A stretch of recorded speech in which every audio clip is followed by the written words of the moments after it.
समाधिपाद। अथ योग अनुशासनम, यही है ना पहला सूत्र, समाधिपाद पहला सूत्र, अथ योग अनुशासनम।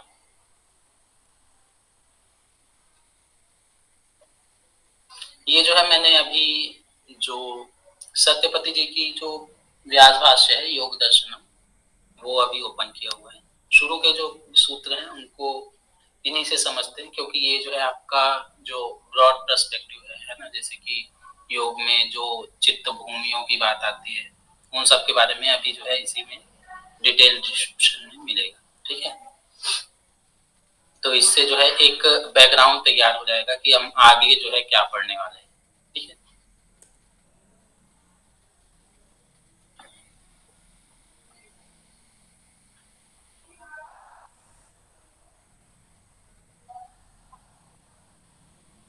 चलिए। अथ योगानुशासनम, इसका अर्थ है अब प्रारंभ किया जाता है क्या, योग अनुशासन। योग अनुशासन मतलब कि योग अनुशासन के पहले तो दो अर्थ होते हैं। एक होता है आपका योग अनुशासन, जो योग शास्त्र है ना, जो हम योग दर्शन कहते हैं, तो उसी को ही योग अनुशासन नामक जो शास्त्र है उसको प्रारंभ करने का, उसको स्टार्ट करने का जो है यहाँ पे वचन ले रहे हैं। ठीक है, या फिर योग के स्वरूप को बताने वाला जो शास्त्र है उसका जो है क्या कर रहे हैं यहाँ पे, आरंभ कर रहे हैं, प्रारंभ कर रहे हैं। व्यास भाष्य में देख लेते हैं। अथैत्य अयम अधिकार अर्थ,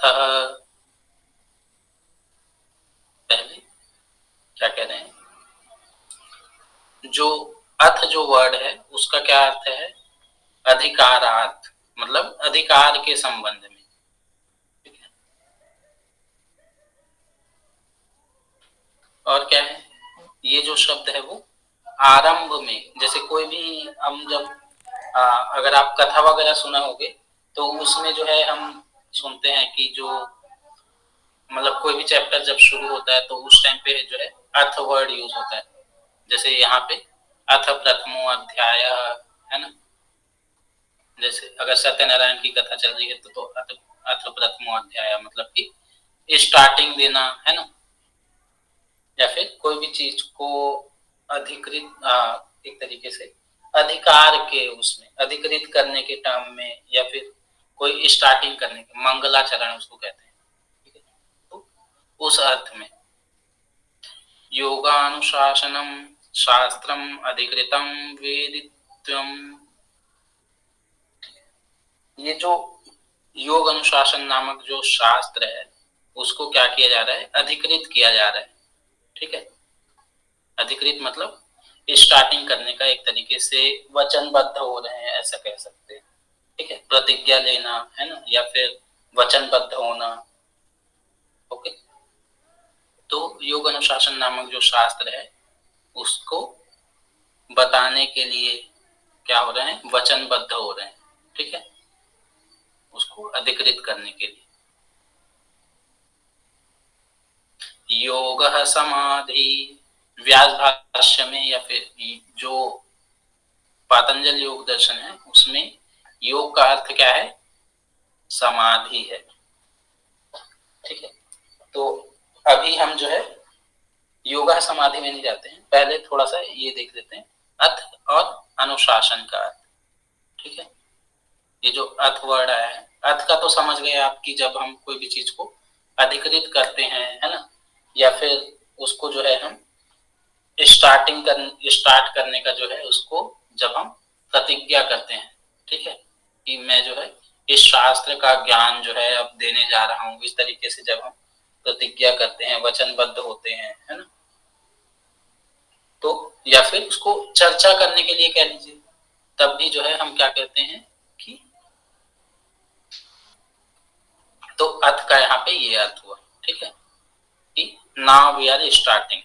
ठीक है, सेकेंड वर्ड आया अनुशासन। तो अनुशासन में क्या होता है, अनुशासन में दो वर्ड है ना, शासन वर्ड में क्या लगा हुआ है, उपसर्ग लगा हुआ है ना, अनु, तो उसमें शासन मतलब क्या हुआ, कोई भी शासन करना, निर्देश देना, है ना, तो वो शासन हो गया। यहाँ पे अनुशासन का क्या मतलब है, अनुशासन मतलब कि पहले से जो रचा हुआ है ना, पहले से जो एग्जिस्ट करता है उस चीज को क्या करना, आगे फॉरवर्ड करना, अनुशासन मतलब फॉलो करना, ठीक है। इसके थ्रू जो है जो व्यास जी हैं, है ना, वो बताना चाह रहे हैं कि जो योग शास्त्र जो मैं बताने जा रहा हूँ, योग अनुशासन नामक जो शास्त्र है, ठीक है, वो जो मैं बताने जा रहा हूँ वो पहले से ही चली आ रही है। ये जो परंपरा है, मतलब योग रूपी जो परंपरा है, वो पहले से चली आ रही है। इसको मैंने जो है उसको क्या किया, ओरिजिनेट नहीं किया है, ठीक है। तो इससे ये पता चलता है कि व्यास जी जब थे उससे भी पहले का जो है योग है ना, ठीक है।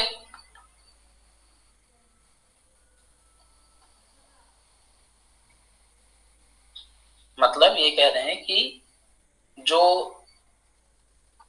योग जो है वो क्या है, अभी जो मैं वर्णन करने जा रहा हूं उस चीज को मैं क्या कर रहा हूं, सिर्फ अनुसरण कर रहा हूं। अनुशासन का मतलब यहाँ पे अनुसरण से है, ठीक है। तो मैं क्या कर रहा हूँ, मतलब व्यास जी क्या कर रहे हैं यहाँ पे, अनुसरण कर रहे हैं, सॉरी व्यास जी नहीं, पतंजलि जी, सॉरी। तो जो पतंजलि जी हैं वो क्या कह रहे हैं कि मैं इसका अनुसरण कर रहा हूं सिर्फ, ठीक है। पतंजलि जी भी अनुसरण कर रहे हैं, क्योंकि हमने जो है भगवत गीता वगैरह में आता है ना, हिरण्य गर्भो योगस्य वक्ता नान्य पुरातन। तो हिरण्य गर्भ के टाइम पे मतलब उनने योग को ओरिजिनेट किया है, ऐसा आता है, ये याद है ना।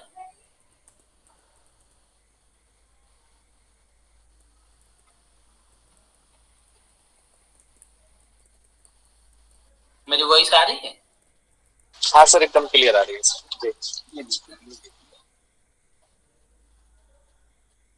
चलो ठीक है। तो वही चीज बता रहे हैं कि यहाँ पे पतंजलि जी ने क्या किया है, सिर्फ उसका जो योग, जो ज्ञान है, योग रूपी जो ज्ञान है उसका अनुसरण किया है। यहाँ पे सिर्फ इनने क्या किया है, कंपाइल करने का काम किया है, ठीक है।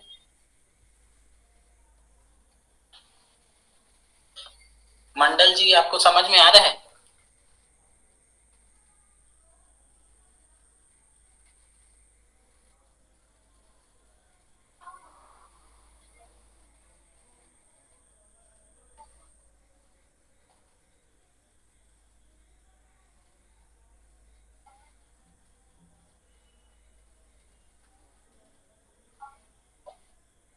नहीं क्या, चलो ठीक है, हम आगे चलते हैं। ओके, अब आगे कहते हैं योग समाधि, ठीक है। तो व्यास भाष्य का कभी भी मतलब डेफिनेशन पूछे तो योग का अर्थ क्या है, समाधि, ठीक है। योग समाधि, तो कहीं कहीं पे समाधि वर्ड आएगा तो उसका मतलब योग समझिएगा, और योग वर्ड आए तो उसको समाधि समझिएगा, ठीक है।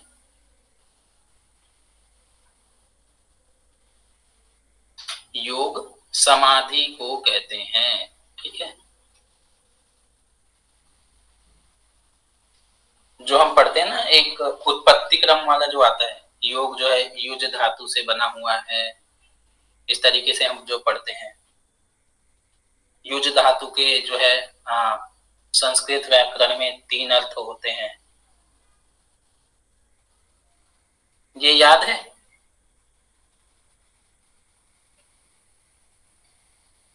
हुँ? हाँ सर, याद नहीं आ रहा है। नहीं आ रहा है? रुधादिगण, चुरादिगण, दिवादिगण, ऐसा कुछ याद है? हाँ सर, ये पढ़ा है। पढ़ा है, चलो ठीक है। तो जो रुधादिगण है, अभी नोट्स बना रहे हैं कि सिर्फ कथा चल रही?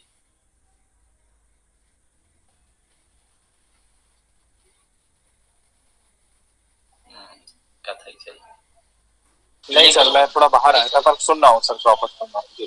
ठीक है। रुधादिगण जो है उसमें युजिर योगे, पहले तो तीन अर्थ जान लीजिए। युज धातु के तीन अर्थ हैं। पहला है युजिर योगे, दूसरा है युज संयमने और तीसरा है युज समाधौ। ठीक है, पहला है युजिर योगे, दूसरा है युज संयमने और तीसरा है युज समाधौ। ओके, तो जो पहला है युजिर योगे, है ना, योग जोड़ने के संदर्भ में, तो इसको हम जो है क्या कहते हैं, रुधादिगण कहते हैं। ठीक है, अगर संस्कृत ग्रामर आपने पढ़ा होगा, है ना, तो उसमें आता है गण वाला पार्ट जो है ना, तो इसमें रुधादिगण जो है किसमें है, युजिर योगे। ओके, सेकंड है युज संयमने। संयमने वाला जो अर्थ है, संयमन के अर्थ में, मतलब कि कंट्रोल करने के सेंस में जो है, वो है आपका चुरादिगण। ओके, इसको इस तरीके से याद करते हो कि कर सकते हैं, जैसे कि चुराना क्या है, एक बुरी प्रवृत्ति है ना, तो उसको हम क्या करें, संयमित करें। तो युज संयमने वाला जो अर्थ है वो क्या हुआ, चुरादिगण में। ओके, और तीसरा है दिवादिगण। युज समाधौ वाला जो अर्थ है ना, मतलब समाधि के जो अर्थ में है, वो क्या है, दिवादिगण वाला है। ठीक है, ओके, याद रखिएगा इसको।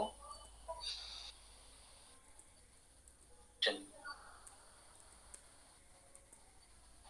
अब जनरली जो है हम लोग क्या समझ लेते हैं, जैसे कि योग का अर्थ हम जनरली समझ लेते हैं कि योग मतलब जोड़ना, है ना, क्योंकि हम गणित वगैरह में भी देखते रहते हैं कि योग, यहाँ पे योग है ना, तो योग मतलब जोड़ना समझ लेते हैं, आत्मा का परमात्मा से मिलन, ऐसा, इस तरीके से। लेकिन जो व्यास भाष्य है वो इस अर्थ में नहीं लेता है। ठीक है, मतलब जो योग का एक्चुअल वाला जो मीनिंग है यहाँ पे, वो है आपका अलग होने के अर्थ। ठीक है, अलग होना, आप किससे अलग होना है, तो जो ये संसार है ना, मतलब ये जो बांध के रखा हुआ है हमें, उससे अलग होना है। अब जब हम, वैसे तो हम कहते हैं आत्मा का परमात्मा से मिलन, है ना, लेकिन जो ये आत्मा है, जो मतलब कि इसमें प्रकृति में फंसी हुई है ना, या फिर जन्म बंधन में फंसी हुई है, तो वहां से जब अलग होगी तो ऑटोमेटिक ही क्या होगा, परमात्मा से मिलन हो जाएगा। लेकिन हमको क्या करना है, पहले अलग होना है। तो ये जो अलग होने वाला जो प्रक्रिया है, वो क्या है आपका,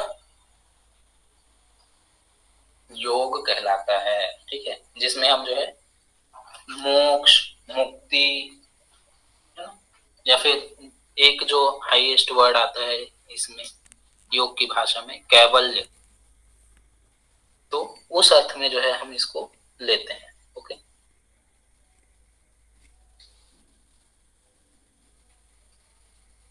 तो इस तरीके से मतलब जो व्यास भाष्य है वो मेन समझाता है कि जो योग है वो समाधि वाला जो अर्थ है ना, जैसे हम इसमें भी देखते हैं, तो असंप्रज्ञात समाधि के बाद जो है आपका कैवल्य की अवस्था आती है ना, तो जुड़ने के संदर्भ में ना होके ये अलग होने के संदर्भ में, या फिर मोक्ष पाने के संदर्भ में, ठीक है, उस अर्थ में ज्यादा मतलब फिट बैठता है, ऐसा यहाँ पे कह रहे हैं। ठीक है,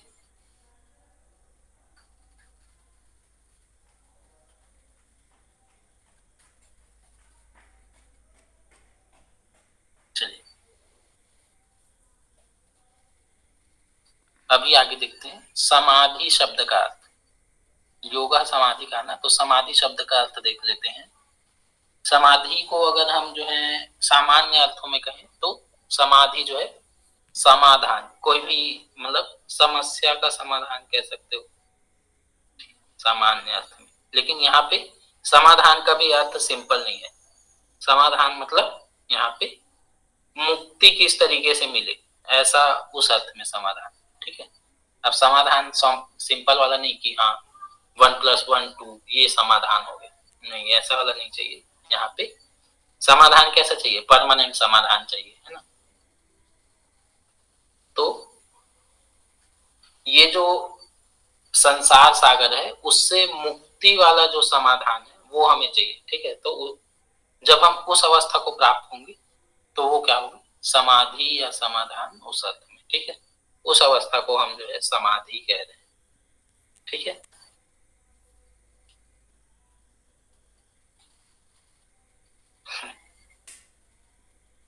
चलिए, अब अगर हम जो है समाधि को 3 वर्ड में तोड़ दें, है ना, इसका विच्छेद कर दें, तो क्या क्या निकल के आता है, सम प्लस आ प्लस धी, ठीक है।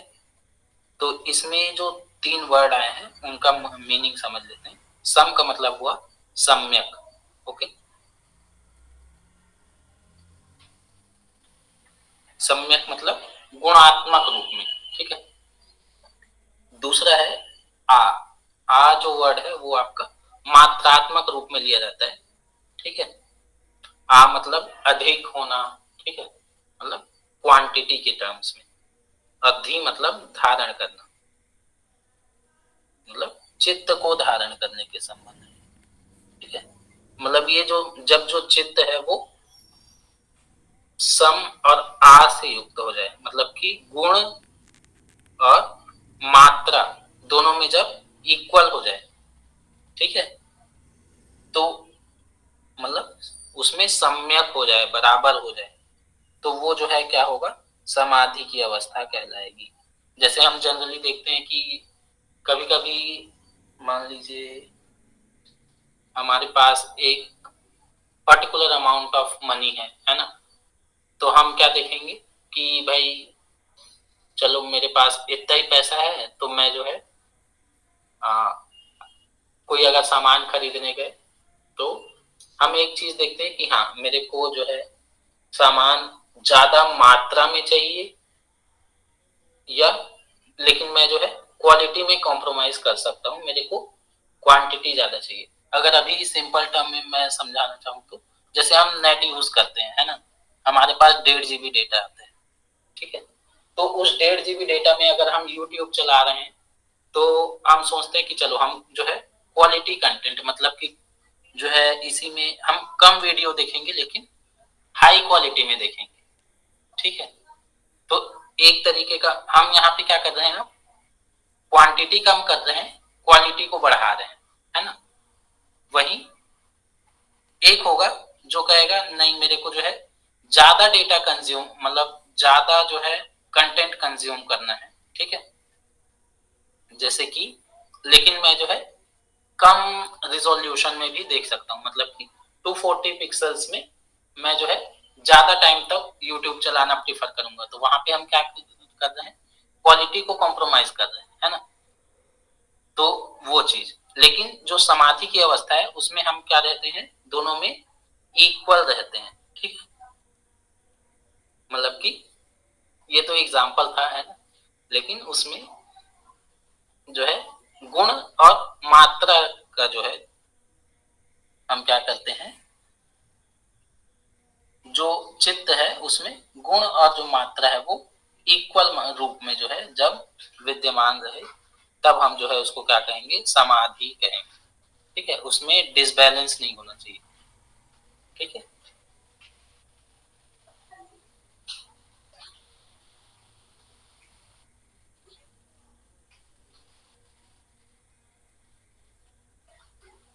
चलिए,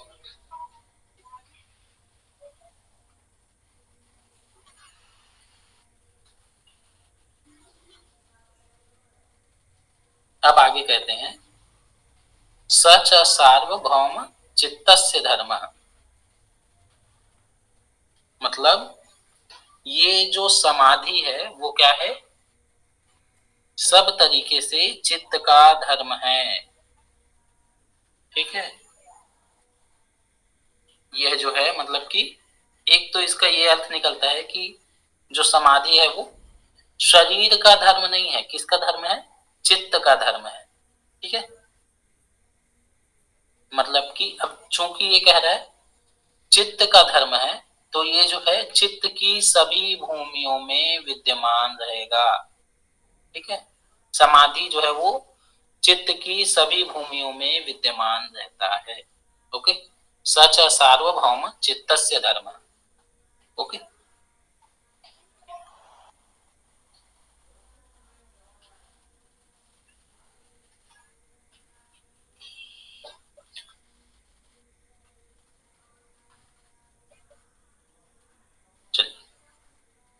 अब देखते हैं चित्त की। अब यहाँ पे इन्होंने कहा सार्वभौम, मतलब कि सभी भूमियों में रहने वाला है, ठीक है। सच सार्वभौम चित्तस्य धर्म, चित्त की सभी भूमियों में रहने वाला है क्या? समाधि। ओके, हर एक भूमि का धर्म है। तो कौन कौन सी भूमियां हैं भाई? तो देखते हैं, क्षिप्तम, मूढ़म, विक्षिप्तम, एकाग्रम, निरुद्धम इति चित्त भूमयः। ठीक है, तो कौन कौन सी भूमियां हैं? क्षिप्त, मूढ़, विक्षिप्त, एकाग्र और निरुद्ध इति चित्त भूमिया। ये जो है 5 चित्त की भूमियां हैं, ठीक है।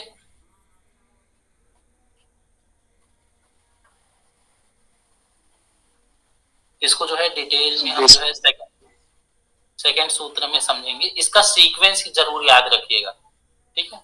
क्षिप्तम, मूढ़म, विक्षिप्तम, एकाग्रम, निरुद्धम इति चित्त भूमिया। ओके, क्योंकि कहीं कहीं पे आपको मूड जो है वो पहले देखने को मिल जाएगा, तो इसलिए मैं कह रहा हूँ कि सीक्वेंस यही वाला याद रखिएगा कि क्षिप्त पहले आएगा, फिर मूड, फिर विक्षिप्त, एकाग्र, फिर निरुद्ध। क्यों आएगा उसको हम जो है डिस्कस करेंगे। सेकंड सूत्र में ज्यादा अच्छे से क्लियर हो जाएगा ये। चलिए, अब ये जो 5 भूमियां हैं इनको थोड़ा थोड़ा समझ लेते हैं, ठीक है। इनको गुणों से थोड़ा रिलेट कर लेते हैं। तो जो सबसे पहली भूमि है वो है आपकी क्षिप्त भूमि। क्षिप्त भूमि जो है वो आपका रजोगुण प्रधान होती है, ठीक है। रजोगुण में क्या क्या आता है भाई?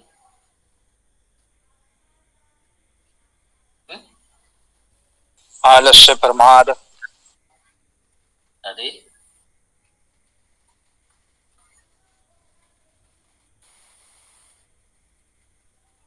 सॉरी, रजोगुण तो इन सबको एक्टिवेट करता है जी। मतलब रजोगुण मुख्यतः, 3 यदि गुण कौन तमोगुण के कौन? साथ सत्व रज तम 3 हो गए मुख्य। ठीक है, सत्व में क्या होता है? सत्व में सात्विक प्रवृत्ति आती है, पुण्यात्मा, सात्विक पुण्य, मतलब, अच्छे विचार आते हैं, सात्विक विचार आते हैं। ठीक है। और दूसरा? तामसिक में बहुत ही निकृष्ट टाइप के मतलब विचार आते हैं, आलस्य रहता है, प्रमाद रहता है। ठीक है, और राजस सत्तम, और तमोगुण में थोड़ा सा तमो तो हो राजसिक गया, मतलब रजोगुण बताओ। रजोगुण जो है वो सतोगुण से थोड़ा सा कम रहता है, पर ये उत्प्रेरक का काम करता है, जिसके साथ जुड़ जाता है उसको बूस्ट कर देता है। यस, ये है पॉइंट। इसका जी उत्प्रेरक का काम करता है, मतलब कि इसमें क्या है? चंचलता है, जी ठीक है। ये मूवमेंट को वो कर रहा है ना, तो इसमें क्या है? चंचलता है, ठीक है। तो इसी को कह रहे हैं यहाँ पे, जो क्षिप्त भूमि है वो रजोगुणी प्रधान है, इसमें चंचलता अधिक होती है, विवेक कम होता है। किसमें? क्षिप्त में, ठीक है।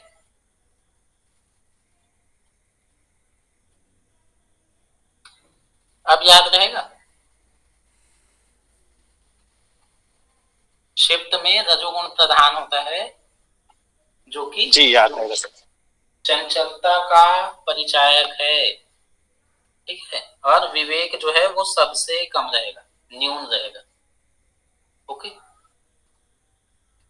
चलो दूसरा है मूढ़म। अब मूढ़ में क्या होगा? मूढ़ में जो है तमोगुण प्रधान हो जाएगा, और रजोगुण जो है वो थोड़ा सा दब जाएगा, ठीक है।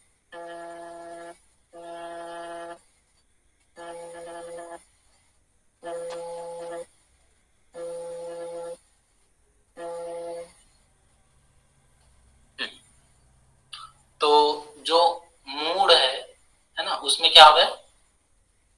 अब रजोगुण वाला इसमें मेन हो गया। सेकंड में क्या आता है? मूड। तो मूड में जो है आपका तमोगुण प्रधान प्रधान रहेगा, रजोगुण जो है वो गौण रहेगा। ठीक है। अब चूंकि इसमें तमोगुण प्रधान है तो इसमें जो अवस्था है वो कैसी होगी, आलस्य, निद्रा, तंद्रा, है ना। अब चूंकि समझिए कि जो शिफ्ट है और जो मूड है, तो हमें जो है शिफ्ट को पहले क्यों रखा है, तो इसका जो एक्सप्लेनेशन आता है वो आता है कि हम इसमें जैसे कि हमने बात करी शिफ्ट में विवेक कम रहेगा, है ना, और वहीं मूड में हम जो है निद्रा तंद्रा को भी ले रहे हैं। ठीक है। तो निद्रा जो है आपने एक जो है वो पढ़ा होगा, कहीं पढ़ा है निद्रा योग शास्त्र में? सर इस स्टेट में सर माइंड डाल होता है क्या? इसमें सर डाल माइंड होता है, डाल माइंड मतलब कुछ जस्टिफाई नहीं कर सकता कि शिफ्ट में देखो, शिफ्ट पूछ रहे हो आप, कौन सा पूछ रहे हो? जो अपना नहीं वो विद द माइंड पहला है शिफ्ट। ठीक है। शिफ्ट में क्या हुआ, शिफ्ट में आपका रजोगुण प्रधान है। ठीक है। रजोगुण में जो है आपका एक्टिविटी रहेगी। ओके। राजा को देखिए, राजा राजा कैसे करते रहता है, कभी लड़ाई में चला गया, कभी इधर चला गया, यहाँ का राज्य हड़पना है, ये खाना है, ये पीना है, ये भोगना है ना। वो ऑर्डर देता है, ऑर्डर देता है ये करो करो, ऑर्डर तो देता है, प्लस क्या करता है, वो जो है सारी चीजों को कंज्यूम करता है, एक्टिव रहता है। एक्टिव रहता है। ठीक है। तो रजोगुण का वही है, रजो मतलब राजा। ठीक है। अभी यहाँ पे समझने के लिए वैसे समझिए, रजो को राजा से समझिए। मैंने क्या कहा, शिफ्ट भूमि जो है उसमें रजोगुण जो है वो एक्टिव होता है। 3 गुण पता है ना, रतरस्तम, सात्विक गुण, राजसिक गुण, तामसिक गुण पता है?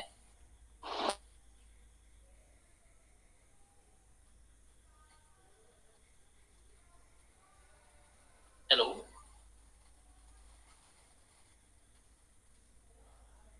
मेरी वॉइस आ रही है?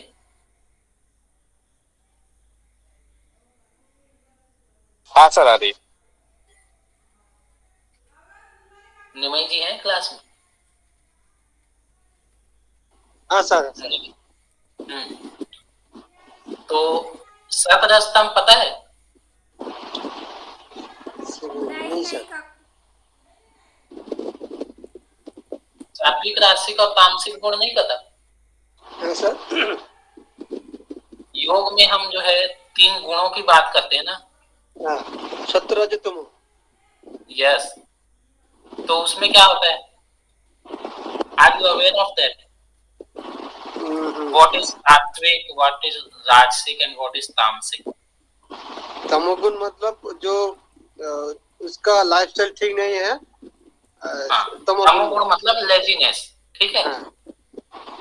और रजो में तो थोड़ा है, मतलब पूरा नहीं होता है। रजो means he will act like an emperor या किंग कह सकते हैं, जैसे कि उसमें एक्टिविटी होगी। ठीक है। रजोगुण जब हम कह रहे हैं तो रजोगुण में एक्टिविटी होती है। ठीक है।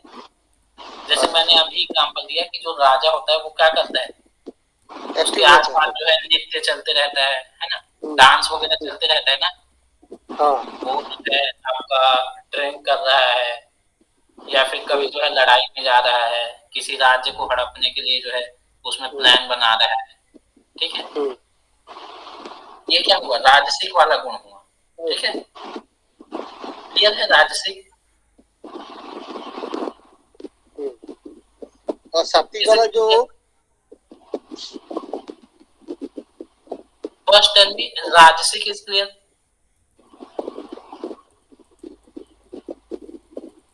सर बोले सर, राजसिक क्लियर है? राजसिक क्या होता है?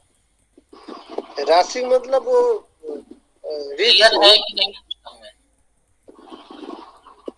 Yes sir. Is it clear to you the term Rajasic? Do you understand? हाँ अंडरस्टैंड, क्लियर हुआ। मतलब कम्युनिकेशन मतलब साउंड थोड़ा थोड़ा आता है जाता है, इसलिए राजसिक मतलब है, समझता है। थर्ड, सात्विक। सात्विक में मतलब कि जो थोड़ा सा साधु टाइप का हो गया, है ना?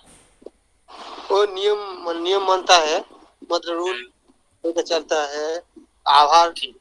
थोड़ा मतलब वो सोच के खाता है, यस। थोड़ा ये वाला मतलब लेस कंज्यूम करता है, और उसका व्यवहार भी अच्छा होता है, मतलब ज्यादा नहीं बोलता है। समझते हो मतलब, ठीक है। तो जो शिफ्ट भूमि है ना?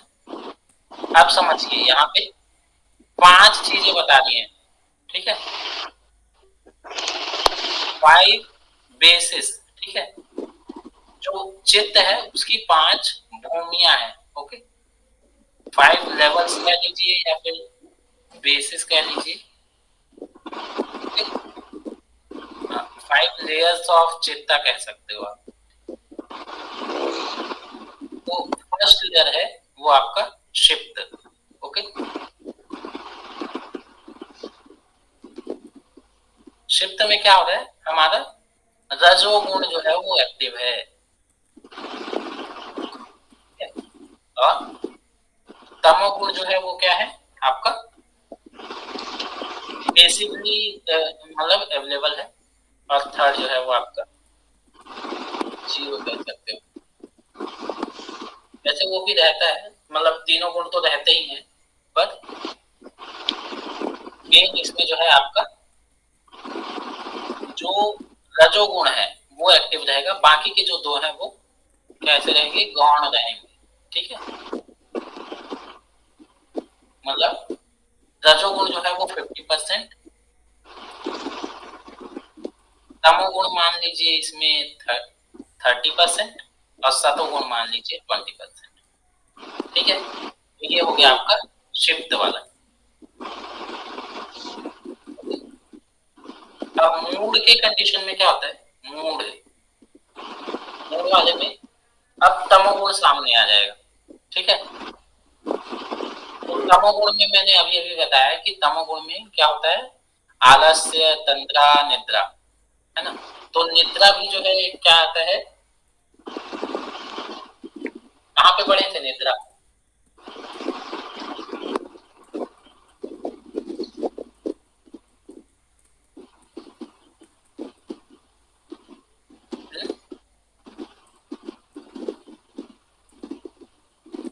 चित्त वृत्ति में पढ़ी थी निद्रा,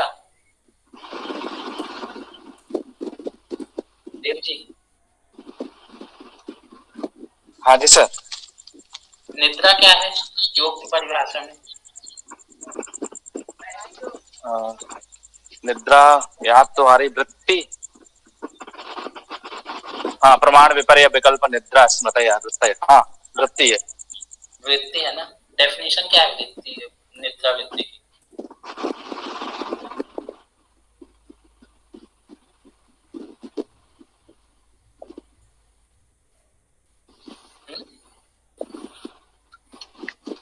पहले चैप्टर के सूत्र याद नहीं है? याद है सर, अभी याद नहीं आ रहा है। बहुत बढ़िया, करो, याद करो। हाँ जी सर।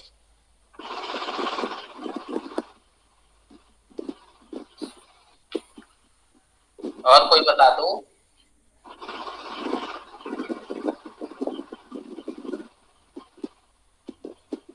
आज पहले सूत्र में ही क्लास खत्म करवाना है क्या?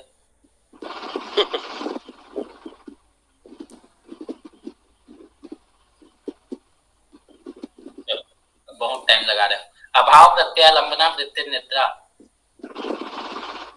तो जब हम निद्रा पढ़ते हैं तो उसमें भी क्या आता है, क्लिष्ट अक्लिष्ट आता है। क्लिष्ट अक्लिष्ट है ना? तो ये जो है मोक्ष दिलाने वाली भी है और बांधने वाली भी है। तो उस टर्म में जब हम देखेंगे तो निद्रा किस में आ रहा है, मूड वाले में आ रहा है। तो क्योंकि ये मोक्ष भी दिला सकती है, इसलिए ये जो है शिफ्ट से बेटर है। ठीक है, ये हम जो है असेंडिंग ऑर्डर में अरेंज है। ठीक है, बढ़ते क्रम में जा रहे हैं। तो सबसे पहले हमने देखा सबसे लोअर लेवल पे शिफ्ट भूमि, फिर मूढ़ भूमि। अब मूढ़ भूमि क्यों ऊपर है ये समझ में आ गया। शिफ्ट से मूढ़ ऊपर क्यों है ये समझ में आया।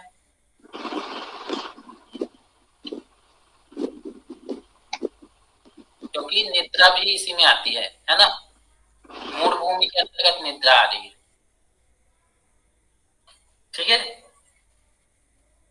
तो निद्रा में क्या हो रहा है, क्लिष्ट और अक्लिष्ट दोनों प्रकार की वृत्ति होती है ना निद्रा। तो उठाने वाली भी हो सकती है ना, इसीलिए शिफ्ट से बेटर बताया इसको। ठीक है, अब आगे चलते हैं विक्षिप्त में। विक्षिप्त भूमि में क्या होता है, क्षिप्तात् विशिष्टम क्षिप्तम, मतलब कि शिफ्ट से जो विशेष हो उसको हम क्या कहते हैं, विक्षिप्त कहते हैं। ठीक है, विक्षिप्त मतलब यहाँ पे जैसे हम जनरली क्या कहते हैं, विक्षिप्त मतलब पागल कह देते हैं ना। ये जो है जिसकी बुद्धि फिरी हुई है उसको हम सामान्य अर्थ में विक्षिप्त कहते हैं। तो यहाँ पे योग के अर्थ में जो है जो सामान्य जन है, ठीक है, उनको विक्षिप्त कहा गया है। ठीक है, मतलब इसको लोअर लेवल बताया गया है। लोअर मतलब कि वैसे तो ये सामान्य जन है, मतलब कि जब विक्षिप्त आता है तो वहां पे सत्व गुण प्रधान है और राजसिक और तामसिक जो है वो गौण है। ठीक है, लिख रहे हो, गुणों को लिख रहे हो। त्रिगुण में कौन कौन सा जो है वो इनका वो है, लेवल है। पहले शिफ्ट में क्या हुआ आपका, रजोगुण प्रधान, बाकी दोनों प्रधान है, बाकी दोनों गौण है। विक्षिप्त में सतोगुण प्रधान है और बाकी दोनों क्या है, गौण है। ठीक है, बाकी दोनों जो है वो पेसिव है। तो ये जो है इसमें चंचलता तो रहेगी, लेकिन क्योंकि विक्षिप्त है ना, शिफ्ट का ही विशेष रूप है, तो इसमें चंचलता तो रहेगी लेकिन कम मात्रा में रहेगी। ठीक है, तो इसलिए जो है हम इसको क्या कहते हैं, विक्षिप्त कहते हैं। ठीक है, इस पोजीशन में जो है अगर हम देखें तो लोग क्या करते हैं, सात्विक गुण तो उनके अंदर है लेकिन राजसिक भी है और तामसिक भी है। ठीक है, तो वो क्या करते हैं, अच्छे अच्छे काम तो करेगा लेकिन उसके साथ साथ जो है वो भोग का, विलास का जो है, इन सब का कामना रखेगा। जैसे मैं एक जैसे नेता का उदाहरण ले लो, है ना, वो क्या करता है, मतलब सेडेंटरी लाइफस्टाइल से, sedentary lifestyle sir, sorry sedentary lifestyle,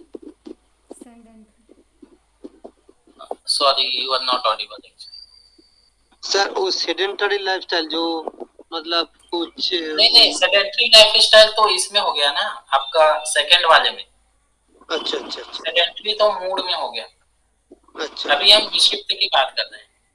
अच्छा सेडेंटरी इसमें हो गया ना, लेजीनेस। अभी तो बताया इसमें जो है आपका क्या रहेगा, मूड में कौन सा गुण प्रधान था, विच गुण इज एक्टिव इन मूड प्रकृति, तमगुण हाँ तमोगुण ना। तो तमोगुण, फिर तमोगुण नहीं तो लेजीनेस है, लेजीनेस हो गया, लेथार्जी हो गई, है ना। तो ये तो खाने पीने में कोई रिस्ट्रिक्शन नहीं होता है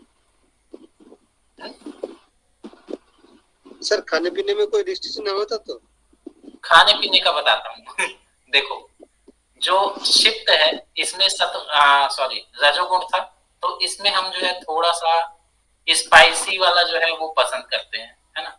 जैसे हाँ। राजा वगैरह लोग होते हैं, उन लोग क्या है टेस्ट के लिए खाते हैं ना, हाँ। They intake food for their taste, है ना। तो वो जो है किसका है, रजोगुण का। सेकंड है तमोगुण, जिसमें गुण आता है। इसमें जो है फूड इनटेक जो है वो आपका हो जाता है रिमेनिंग फूड को जैसे उसमें इनटेक करते हैं, जैसे बासी भोजन जिसको कहते हैं ना। हाँ। हाँ, ठीक है। इसमें टेस्ट का मतलब कोई वो लेना देना नहीं है, ठीक है। जो मिल गया तो खा लिया। अब जैसे कोई आलसी है ना, कोई लेजी पर्सन है, वो क्या करेगा, पड़ा रहेगा।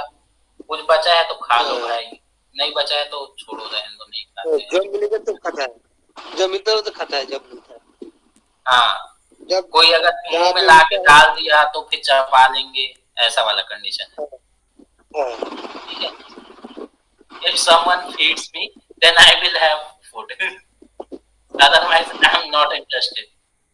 ये वो वाली कंडीशन होगी, ठीक है। या फिर कुछ जो है बच गया है, दिख गया खाने को, तब खा लेंगे, है ना। इनका फूड में हाँ। उतना ज्यादा इंटरेस्ट नहीं है, ठीक है। इनका टेस्ट हाँ। वाले में ज्यादा इंटरेस्ट है कि हाँ भाई मेरे को जो है क्या मिलना चाहिए, शाही पनीर मिलनी चाहिए, ठीक है। वो जो है, अब चूंकि मैंने कहा था कि रजोगुण है तो एक्टिव रहेंगे, तो वो क्या करेंगे, फट फट फट फट जो है वो बनाएंगे, they will quickly make some food, है ना। कुछ ऐसे टेस्टी सा बनाएंगे, ठीक है। इस तरीके से समझ सकते हो, ठीक है। एक्टिव है क्योंकि अब पे अब चूंकि इसमें जो है लेथार्जी आ गई है, आलस से आ गया है, तो वो क्या करेगा, मिल गया तो खा लेंगे भाई, नहीं मिला तो कोई बात नहीं। तीसरा है विक्षिप्त। विक्षिप्त में सतोगुण थोड़ा सा प्रधान है, ठीक है।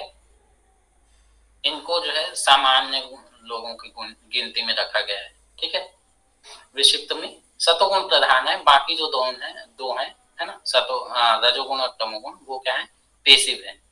ओके, यहां तक क्लियर है।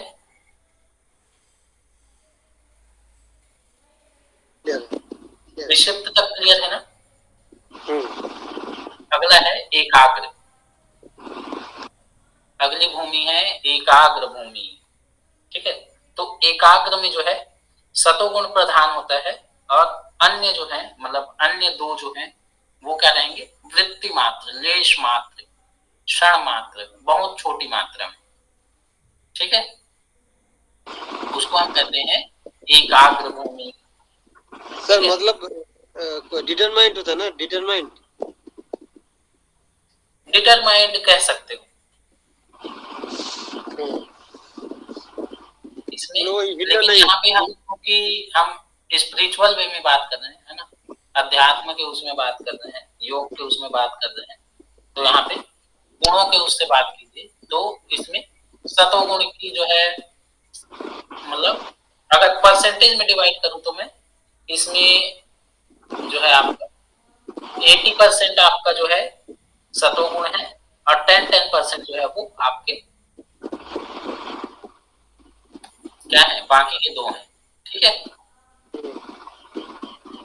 क्लियर। ये जो है अगर योग के कंटेक्स्ट में बात करूं तो ये अवस्था है संप्रज्ञात समाधि की, ठीक है। अगला आता है निरुद्ध भूमि। निरुद्ध मतलब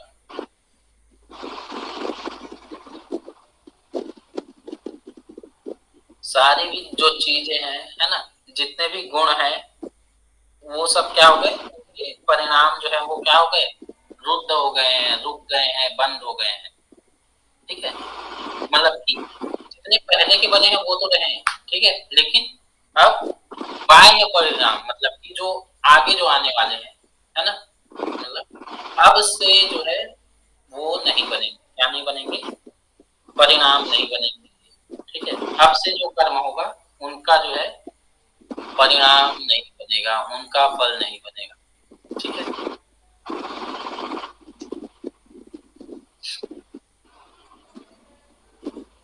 इसको जो है निरुद्ध मतलब एक तरीके से रोक दिया है, ठीक है।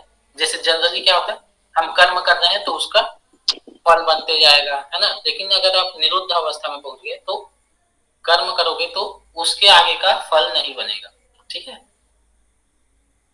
ये जो अवस्था है ये आपका असंप्रज्ञात समाधि कही जाती है, ठीक है। या फिर इसी को जो है हम सर्वचित्त वृत्ति निरोध कह सकते हैं। चित्त की सभी वृत्तियों का जो है यहाँ पे निरोध हो जाए, ऐसी अवस्था है आपकी निरुद्ध अवस्था, ठीक है। आगे कहते हैं तत्र विक्षिप्ते चेतसि विक्षेप उसर्जनीभूत समाधिन योग पक्षे वर्तते। मतलब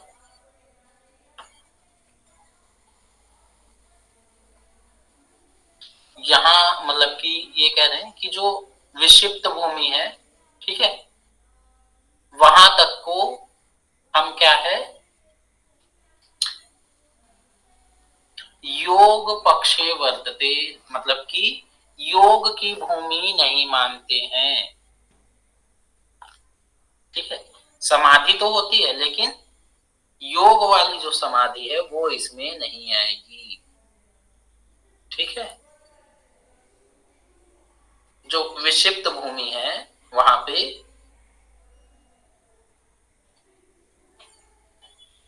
योग मतलब योग के अर्थ में जो समाधि है वो नहीं कहलाएगी। तो हम किस किस को जो है योग वाली समाधि कहेंगे भाई, तो वहां पे दो चीजें हैं, कौन कौन सी, एकाग्र और निरुद्ध, ठीक है।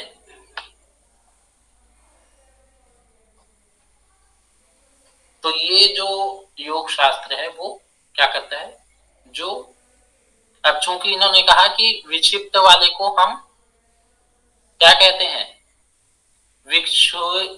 विक्षेपो सर्जनी भूतः, मतलब कि यहां तक को क्या है वो योग नहीं मान रहा है, समाधि ना योग पक्षे वर्तते, मतलब ये जो है यहां तक को किसको, विक्षिप्त तक को योग वाली समाधि नहीं मान रहे हैं। तो चूंकि अब विक्षिप्त को ही नहीं मान रहे हैं तो इसके जो नीचे हैं उसको भी नहीं मानेंगे, है ना। तो उस अर्थ में है कि विक्षिप्त को नहीं मान रहे हैं तो मूढ़ और क्षिप्त भी योग वाले उसमें नहीं है और निरुद्ध, ठीक है, ओके।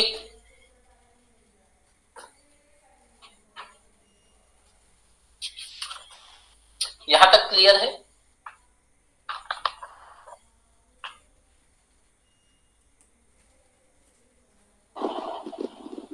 हाँ जी सर। हाँ सर।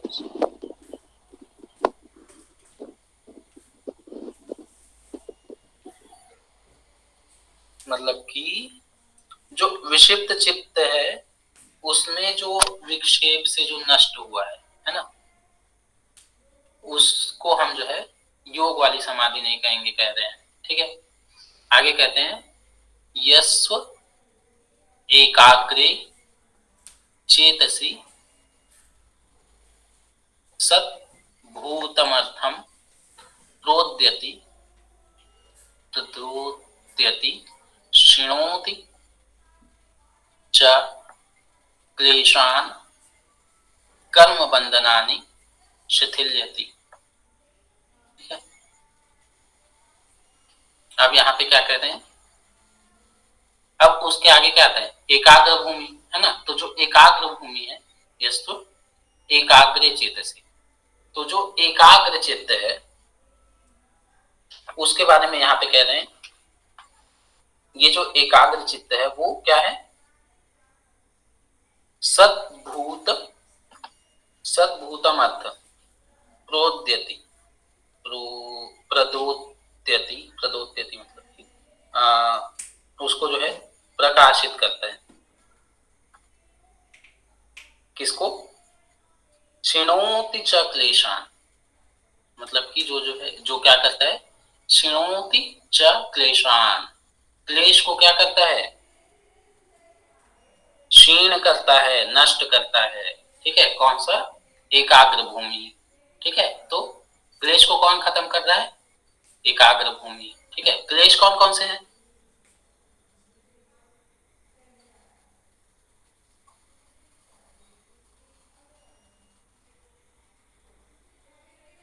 अविद्या, अस्मिता, राग, द्वेष, अभिनिवेश, पंच क्लेश,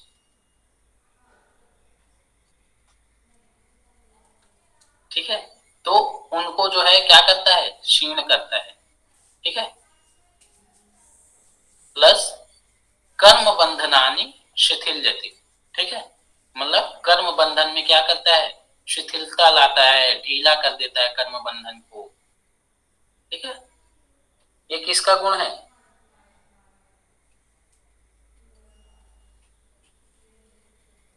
विद्या का। एकाग्र का, अच्छा, सॉरी सॉरी सॉरी। ठीक है। एकाग्र चित्त में क्या हो रहा है? ये प्रकाशित कर रहा है और क्या करता है? क्षीणोति च क्लेशान, क्लेश को खत्म कर रहा है, क्षीण कर रहा है, कर्म बंधन को शिथिल कर रहा है, ठीक है। आगे कहते हैं निरोधम अभिमुखम करोति सः संप्रज्ञातो योग इत्याख्यायते, ठीक है। यहाँ पे निरोधम अभिमुखम, ठीक है, जो निरोध की ओर अभिमुख करे,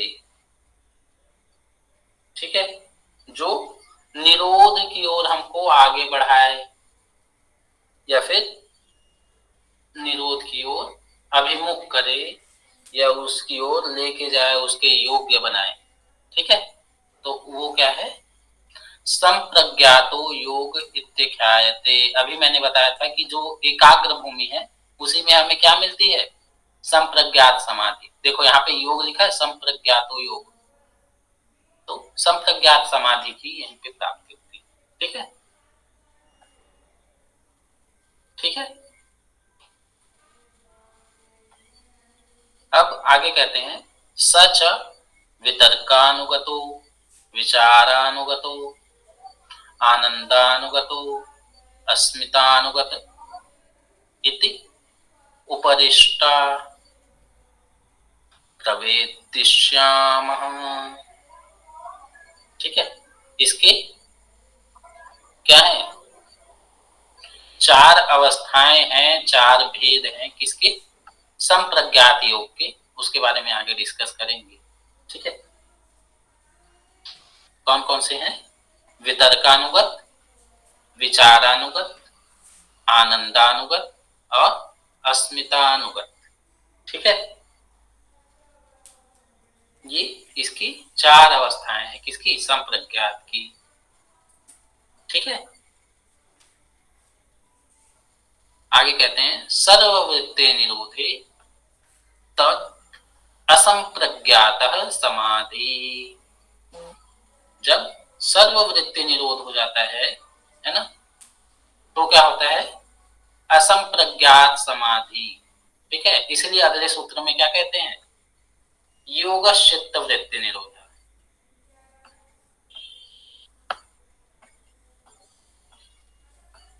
है ना। योगश्चित्त वृत्ति निरोध है, यहाँ पे योग सर्वचित्त वृत्ति निरोध नहीं कहा है, है ना, क्योंकि सब चित्त का निरोध हो जाएगा तो असंप्रज्ञात समाधि होगी, लेकिन संप्रज्ञात भी तो समाधि की अवस्था है ना। इसलिए यहाँ पे कह रहे हैं सर्वचित्त वृत्ति निरोध। जब सर्वचित्त की वृत्ति निरोध हो जाए तो क्या होगा? असंप्रज्ञात समाधि की अवस्था आएगी, ठीक है।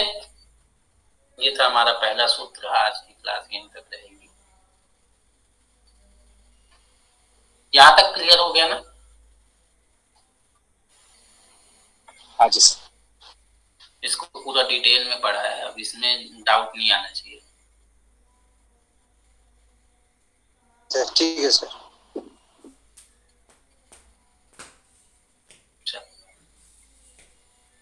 इसको आप लोग भी पढ़ लीजिएगा, ठीक है, और फिर कोई अगर डाउट आता है तो बताइए।